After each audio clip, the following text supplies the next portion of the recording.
Bonjour Laure Closier, on va parler avec vous ce matin des maladies du télétravailleur.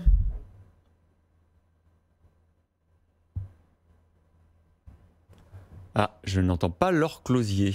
Des hippopotames courbés dans des cages d'escalier qui cherchent du réseau pour leur conf call à 10 heures. C'est une chronique hommage aussi aux planches à repasser, aux tables basses, aux vieux morceaux de bois que l'on allait jeter, tous ces objets transformés en bureau de fortune dans un coin bureau dans lequel vous avez autant de calme qu'au milieu d'une crèche à l'heure du goûter. Alors appelez ça comme vous voulez, mais ce que vous faites actuellement, c'est pas du télétravail, c'est de la production en mode dégradé, un test grandeur nature pour voir ce que vous pouvez supporter. Michel lui devient fou quand les participants ne se mettent pas sur mute dans une conférence Zoom. Florence, elle, ne supporte plus que toutes les communications finissent par « prenez soin de vous ». Voilà, maintenant vous connaissez vos limites. Alors comment tenter de ne pas se faire trop mal au corps pendant cette période de production confinée? Les ergonomes sont mobilisés. Alors qu'est-ce qu'un ergonome? C'est quelqu'un qui observe la manière dont vous travaillez en vrai, pas la manière dont le travail est écrit sur une fiche de poste, mais en réalité, dans le quotidien. Et à moins que vous n'ayez investi dans la Rolls-Royce des fauteuils de bureau avant le confinement,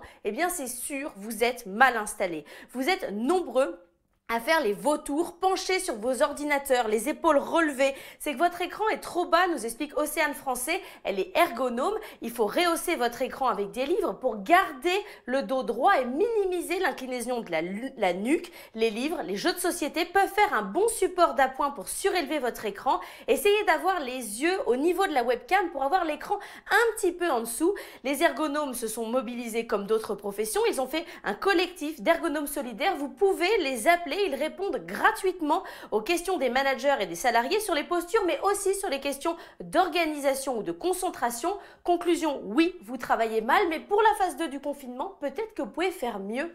À demain.